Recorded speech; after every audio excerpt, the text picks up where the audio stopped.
कहानी की शुरुआत में हमें एक जंगल के बीचों बीच एक लड़की को दिखाया जाता है जिसके गले पर क्रॉस का निशान बना होता है। इस लड़की का नाम एजरियल है और वह इस जंगल में अपने बॉयफ्रेंड के साथ है जो जंगल में आग जला रहा होता है। लेकिन तभी एजरियल उस आग को बुझा देती है। दरअसल ये ग्रुप यानी एक कल्ट से भाग कर आए हैं। पहले एजरियल उस ग्रुप का एक हिस्सा हुआ करती थी, लेकिन अब इन्होंने उसे कल्ट को छोड़ दिया है। असल में अब दुनिया में बहुत ही कम इंसान बचे हुए हैं। क्रिश्चियनिटी के हिसाब से इस दुनिया में एक रैप्चर नाम का इवेंट होना था जिसमें गॉड हर एक इंसान को बादलों के ऊपर बुलाएंगे और जो इंसान लायक होगा उसे वहां से हेवन भेज दिया जाएगा और जो लायक नहीं होगा उसे वापस अर्थ पर भेज दिया जाएगा। और वो रैप्चर इवेंट आज से कई सालों पहले हो चुका है। अर्थ पर जितने भी लोग हैं वो वहाँ किसी से बात नहीं करते क्योंकि लोगों का मानना है कि बात करना एक तरह का पाप है। इसलिए इंसानों के गले में वॉइस बॉक्स निकाल दिया गया है। एजरियल के गले में जो क्रॉस का निशान है सर्जरी का निशान है जिसे उसके गले में अब वॉइस बॉक्स निकाला गया है। लेकिन अब एजरियल ने उस कल्ट के उस ग्रुप को छोड़ दिया है और वो अपने बॉयफ्रेंड के साथ वहां से भाग गई है। हालांकि अब उसे जंगल में आग बुझा दी है, लेकिन वो बहुत ज्यादा डरी हुई है कि कहीं कल्ट के लोग इन तक ना पहुंच जाएं। उसका बॉयफ्रेंड कहता है कि तुम चिंता मत करो, हम यहाँ पूरी तरह सुरक्षित हैं। एजरियल अपने बॉयफ्रेंड को एक ब्रेसलेट पहनाती है और तभी अचानक इन्हें विस्लिंग की आवाज सुनाई देती है जो सुनकर ये दोनों डर जाते हैं क्योंकि कल्ट के मेंबर आपस में इसी तरह से बात करते थे। ये दोनों समझ गए थे कि कल्ट के लोगों ने इन्हें ढूंढ लिया है। इससे पहले कि यहाँ से निकल पाते कल्ट के मेंबर इन दोनों को पकड़ लेते हैं, जिसके बाद इन दोनों को अलग अलग गाड़ियों में बिठाया जाता है और कुछ ही देर बाद ये दोनों गाड़ियां अलग अलग रास्तों पर चल पड़ती हैं और अब एजरियल को एक खास जगह पर लाया जाता है जहां मेंबर्स के साथ कल्ट की लीडर भी मौजूद होती है। दरअसल ये एजरियल को मारना चाहते हैं। एजरियल को अब एक चेयर पर बिठाया जाता है। कल्ट की जो लीडर होती है वो एजरियल के पांव पर एक कट लगाती है जहां से उसका खून निकलने लगता है। बाकी जितने भी मेंबर्स होते हैं वो ऊपर चले जाते हैं और वो गहरी गहरी सांसें ले रहे होते हैं जो एक तरह का रिचुअल है। रिचुअल्स में खो जाते हैं, लेकिन एक लड़का इनके साथ होता है जो इवेंट में इस तरह पहली बार मर्तबा आया होता है, इसलिए वो बड़े ही ध्यान से एजरियल को देख रहा होता है। अब हमें यहाँ पर कुछ क्रिएचर्स को दिखाया जाता है जिनके लिए एजरियल को वहां पर चेयर से बांधा गया था।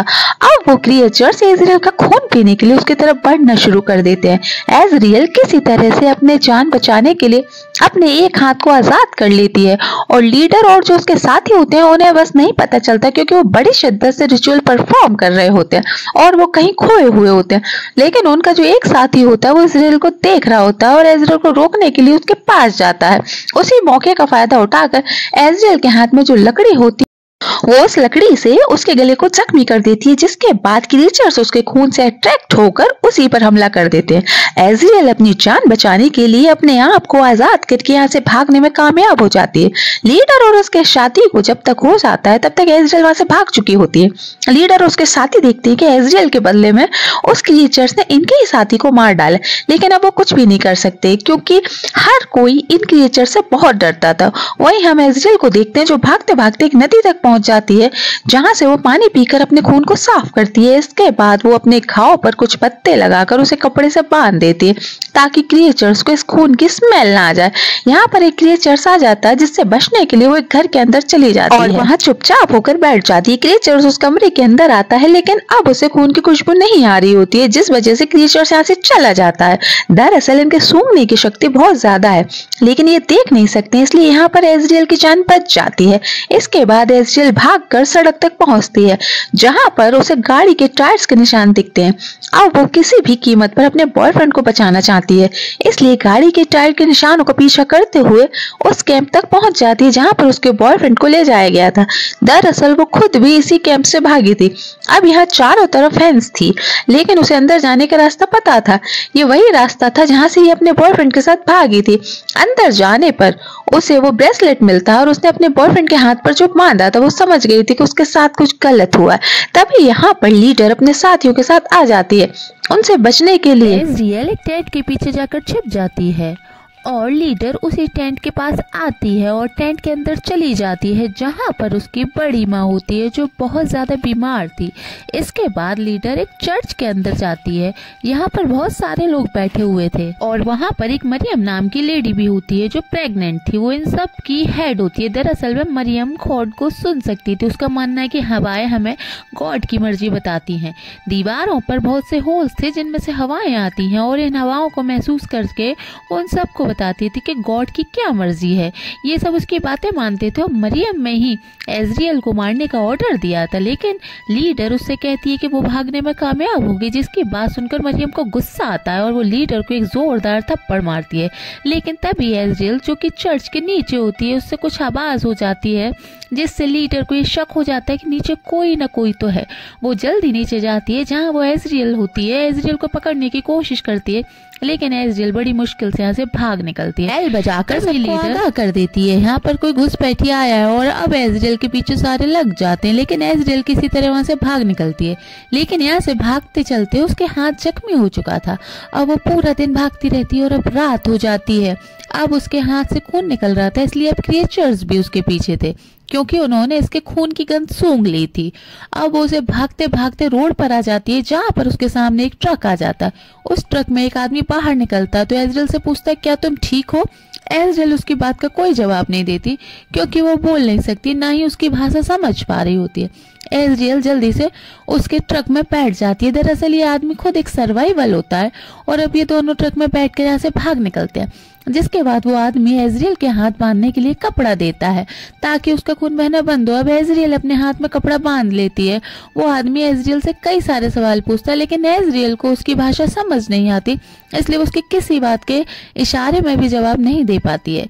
ये बात उस आदमी को समझ आ जाती है और वो अपने ट्रक में म्यूजिक प्ले करता है। अब तो उन्हें म्यूजिक एंजॉय कर रहे होते हैं तभी उनके सामने गोली चलने की आवाज सुनाई दे लगती है जिससे उसकी वहीं पर मृत्यु हो जाती है और ट्रक डिसबैलेंस होने लगता है। और इसी वजह से जिस आदमी ने गोली चलाई थी ट्रक उसे उड़ाकर एक जगह जाकर दीवार से टकरा जाता है। दरअसल ये उसी कल्ट का मेंबर था जो कि एजरियल को पकड़ने के लिए यहाँ तक आया था। और अब एजरियल ट्रक से बाहर निकलती है और देखती है कि वो आदमी अभी भी जिंदा है। उसका पैर टूटा हुआ है और इससे पहले कि वो एजरियल को मारता है एजरियल उस पर हमला कर देती है और उसके ही गन से उसे मार देती है। अब एजरियल गन लेकर यहाँ से भाग निकलती है जहाँ पर वो देखती है कि एक जगह पर आग जल रही है जहाँ पर उसका बॉयफ्रेंड बैठा हुआ है, जिसे देखकर बहुत ज्यादा खुश होती है। पर जब वो उसके पास जाने की कोशिश करती है तो वो ट्रैप में फंस जाती है जिसकी वजह से रस्सी से पेड़ से उल्टा लटक जाती है। कल्ट मेंबर्स उसे पकड़ने के लिए जाल बिछाया था और अब वो उस रस्सी को उतारने की कोशिश करती है जिसकी वजह से उसके हाथ से खून निकलने लगता है और वो उसी खून की स्मेल से क्रिएचर यहाँ आ जाते हैं जो कि कल्ट मेंबर को मार डालते हैं। जिससे यहाँ पर ट्रैप बिछाया था लेकिन वो एजरियल को नहीं देख पाते हैं क्योंकि एजरियल पेड़ के ऊपर चढ़ गई थी। उसका बॉयफ्रेंड अभी भी नीचे था। इससे पहले कि वो नीचे आ पाती है क्रिएचर उसके बॉयफ्रेंड को अपने साथ लेकर चला जाता है और एक क्रिएचर्स को अभी भी उसके खून की स्मेल आ रही होती है जिसकी वजह से वो पेड़ के ऊपर चढ़ना शुरू कर देता है। एजरियल बड़ी चालाकी उसके गले में रस्सी बांधकर उसे मार डालती है। एजरियल इस बात से बहुत दुखी थी कि उसका बॉयफ्रेंड मारा गया और उसे पता है कि इसके पीछे मरियम का हाथ है। मरियम उससे बदला लेना चाहती है। उसके पास अब खोने को कुछ भी नहीं होता है, इसलिए वो कैंट में वापस जाती है और जहाँ पर बिसल बजा लोगों का ध्यान भटका कर वो चर्च के अंदर जाती है जहाँ पर उसके सामने मरियम खड़ी होती है। अब हालांकि उसके पास मौका है मरियम को मार देने का, लेकिन वो देखती है कि मरियम प्रेग्नेंट है इसलिए वो उसे चाहकर भी नहीं मार पाती। यहाँ पर मरियम को मौका मिल जाता है और उस पर हमला करके उसे बेहोश कर देती है और बेहोश होने से पहले वो मरियम के पेट को स्क्रैच कर देती है। अब उसे किसी भी कीमत पर मारा जाएगा ये उसे पता है, इसलिए उसे एक सेमेट्री में ले जाया जाता है। उसके चेहरे पर खून लगाकर उसे कॉफिन के अंदर बंद कर दिया जाता है। ये कॉफिन के अंदर जिस जगह पर उसे बंद किया जाता है वहाँ सुरंग से वो जुड़ा हुआ होता है। एजरियल सुरंग में आगे जाती है जहाँ पर वो बहुत सारी हड्डियां पड़ी होती है देखती है। अब वो उसे वहाँ एक क्रिएचर्स दिखता है जो कि उसे देख लेता है। उसके साथ उसके चेहरे पर जो खून है उसे सूंघना शुरू कर देता है और उसका पीछा करना शुरू कर देता है। एजरियल सुरंग से वापस अंदर आती है और वो क्रिएचर्स वहां आ जाता है। तभी एजरियल के हाथ में जो मरियम का खून लगा होता है उसकी खुशबू से वो बिना एजरियल पर हमला किए वहां से चला जाता है, जिसका मतलब ये था कि ये जो क्रिएचर्स हैं ये मरियम पर हमला नहीं करते हैं। एजरियल इसके बाद में कैफे से बाहर निकलकर पूरे कैंप में आग लगा देती है। अब उसके पास सामने जो भी आ रहा था वो उसे उड़ाती जा रही थी। इसके बाद वो एक बार फिर से चर्च के अंदर जाती है और एक बार फिर से मरियम पर हमला करने की कोशिश करती है। अब मरियम ने अपनी जान बचाने के लिए वो उसकी गर्दन पर काटती है। इससे पहले कि मरियम को वो मारती, यहाँ पर वो लीडर आ जाती है और एजरियल पर हमला कर देती है। अब इन दोनों के बीच हाथापाई शुरू हो जाती है। वहीं पर मरियम को पेट में दर्द होना शुरू हो जाता है और अब वो किसी भी पल बच्चे को जन्म दे सकती थी। एजरियल और लीडर की लड़ाई में एजरियल लीडर को मार देती है और उसकी जीत हो जाती है। लेकिन मरते हुए लीडर बहुत खुश थी क्योंकि अब बच्चे ने जन्म ले लिया था। मरियम ने अपने बच्चे को जन्म दिया, लेकिन बच्चे का चेहरा देखने के बाद वो अपनी जिंदगी का खात्मा कर लेती है। और अब बाहर जितने भी क्रिएचर्स होते हैं वो मरियम को जिंदा रहते चर्च के अंदर नहीं आते थे, वो सब चर्च के अंदर आना शुरू कर देते हैं। एजरियल बच्चे को अपनी गोद में उठा लेती है और वो ये देखकर हैरान हो जाती है कि बच्चे का मुंह गॉड जैसा था, दरअसल बकरी जैसा। ये एंटी क्राइस्ट था। इसका मतलब ये है कि मरियम जो भी हवाओं से मैसेज लिया करती थी वो गॉड नहीं बल्कि शैतानों का था, जिसके बारे में मरियम को पता नहीं था। इसलिए जब पहली मर्तबा उसने अपने बच्चे का चेहरा देखा गॉड जैसा यानी बकरी जैसा, तो वो समझ गई कि उसने एक शैतान को जन्म दिया, इसलिए उसने अपनी जिंदगी का खात्मा कर लिया। अब वो बच्चा एजरियल की गोद में था। जितने भी क्रिएचर्स थे उसके आगे झुक जाते हैं क्योंकि ये धरती पर इसी शैतान की सेवा और रक्षा के लिए आए थे। अब एजरियल के चेहरे पे एक मुस्कुराहट आ जाती है क्योंकि अब वो जानती है कि उसके पास एक पावर है। अब इसी के साथ ये कहानी यही खत्म होती है। उम्मीद करती हूँ कि आपको पसंद आई होगी।